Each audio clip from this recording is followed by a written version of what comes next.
Greetings! Greetings! What's up? Welcome to the Chair Reviews Sidney Lumet special. So on this special program, you're privileged to see, I'm going to be reviewing a couple of the Sidney Lumet films I have seen, what I have seen recently. Sidney Lumet, he died, I don't know when he died, why do I even start that? But he is one of cinema's, one of the leading lights, I would say. And he really crosses the generations, because I recently had to kind of break up. I've got a lot of stuff, what have I got a lot of stuff here? I've got a lot of stuff in directors, like here's Sam Mendes, like, you know, they've all got to go together. Next to him is some other fucking stuff. Some Terrence Malick, you know, next to him. Because some of these directors have to go together. Sidney Lumet kind of defies that because he was around so long. He really put in a lot of work over decades. And I wanted to have them all together, but I've got some genre, I've got some 70s stuff over there, I've got some 50s stuff up there, I've got some, you know. So I had to break them up, and I think, and that's credit to the man that he was able to survive over so many decades. Really, really good. Really, really good director. A keen eye, a keen eye. And that was shown in one of his first films. I don't think it's his actual first film. Well, if it is, this is the sort of thing I should look up. But this is this. 12 Angry Men. Have I talked about 12 Angry Men before? Maybe I have. This is in my top 20. It's just a terrific film. So the setup is it's a jury. It's a jury looking at a capital crime. So there's a little kid who you see at the beginning of the film with a shot that you know, it's hard to match. It's hard to find a better match amongst any cinema, really. This kid's face, I mean, it lends you to think he's innocent, to be fair. But the little kid's face, it's so brilliant. There's a little hum of music that comes in. It's one of my favourite shots in cinema ever, in cinema history. And then you come in, and then you have these 12 guys sitting in the room, and they have to decide his fate, really. And I don't think it's a spoiler. In the first 10 minutes, they hold a vote, and Henry Fonda is juror number 8, I think. And everyone thinks he's guilty, and Henry Fonda says, no, I think we should talk about this case, because this is a capital crime. You know, I don't think we can send him to the chair. And what unfolds is one of the most breathtaking cinematic treats. You can kind of throw away some of the character. You know, there's a character for everyone, kind of a thing. But it doesn't. It never feels like that. It's this beautiful play. I mean, it's quite stagey, but for a film to be in essence so stagey and in actual fact so cinematic is a work of art. It's absolutely brilliant. You can feel the heat in the room. It's meant to be in the height of summer, a very sweaty summer. You can feel the heat. You can feel the anger between these people, the tension, the different. You know, the way that these people act is abhorrent or noble, but never in the extreme way. So you never think, oh, that guy's a hero. These are just people who are saying, no, let's give this some thought, or let's not give this some thought. You know, I fucking hate this guy. It's absolutely terrific. It remains one of cinema's finest works. If you haven't watched 12 Angry Men now, just go and download it. Go and watch it. Go and buy it. Because it really is just, you know, just terrific, just terrific. If you're afraid of black and whites, this will get you into black and whites like crack in the arm. Crack in the arm, crack in a pipe. Heroin in the arm. Anyway, so, onto a little 70s section, which I watched the weekend, last weekend. A lot more depressing than 12 Angry Men, I have to say. First up, Network. If you're a little fan of Charlie Brooker or a fan of anyone who writes about television, then you'll know about Network. Breathtaking misery, I would say. Not misery, breathtaking darkness of the spirit. Really showing how humans can behave in a way that is despicable, essentially. How we can mine each other, how we can use each other terribly. You might know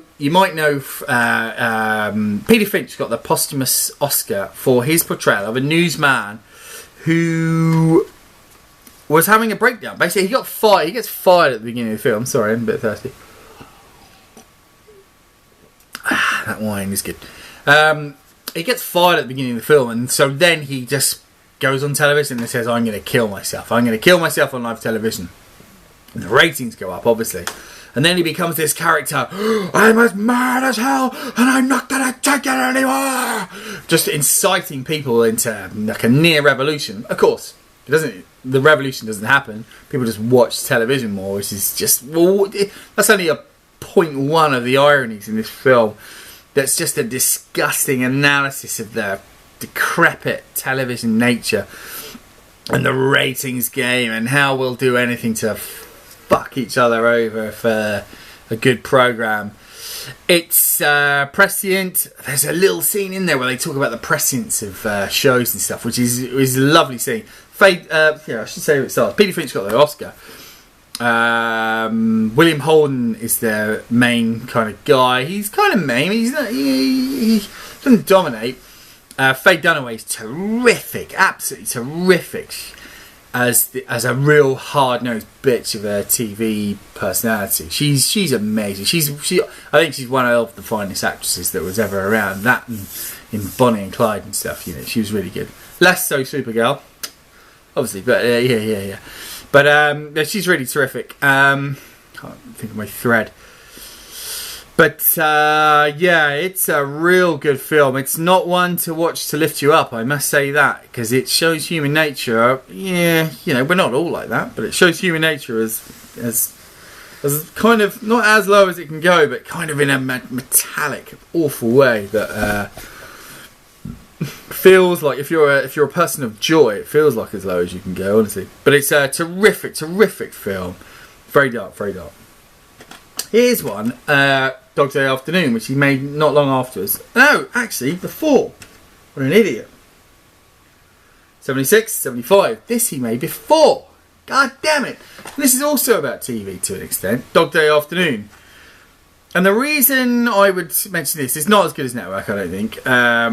But this is about Al Pacino with John Cazale. John Cazale, awesome. John Cazale, who made 5 films. The Godfathers, this, the bloody Vietnam one. I can't remember the 5th film for some reason. But he's an absolutely terrific actor who adds 100% to every film he's in.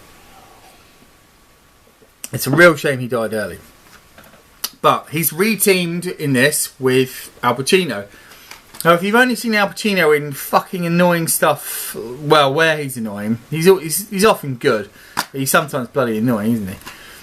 If you've seen him in things like Scent of a Woman or something awful shouty like that, watch Dog Day Afternoon.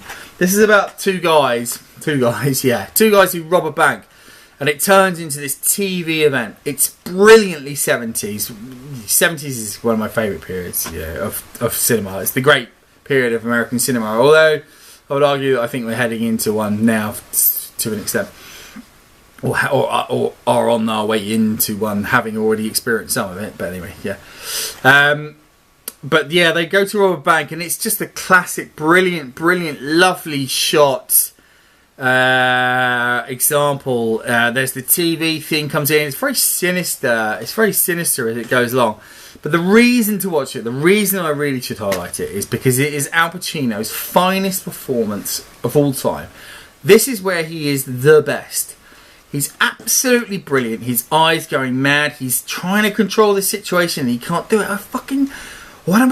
Yeah, he's absolutely terrific. Not shouty, not over the top. He's brilliant.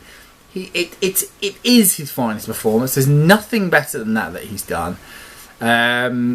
Watch it for that. It's a great film. It's beautifully shot, beautifully 70s. If you like a little bit of 70s cinema, Dog Day Afternoon.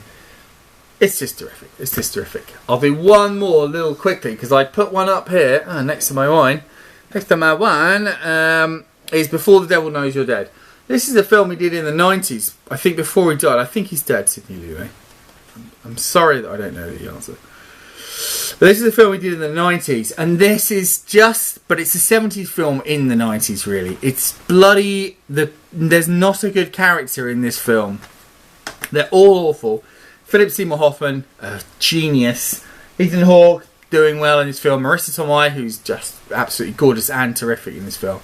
But it's mainly Seymour Hoffman's. The British guy is in it. Albert Finney is in it too. It's really, really good. It's good. Give it a watch. Give it a watch. Again, not along network lines. Not if you're feeling a little bit sad, because these people have no redeeming features. It essentially revolves around organising a bust around their parents' jewellery shop. It's pretty dark. Nothing ends well. So watch it when you're about to watch. Afterwards, you're going to watch Madagascar 3, which is great fun.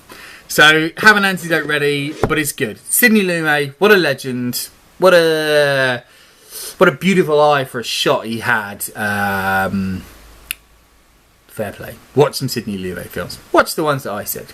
Why not? Cheers.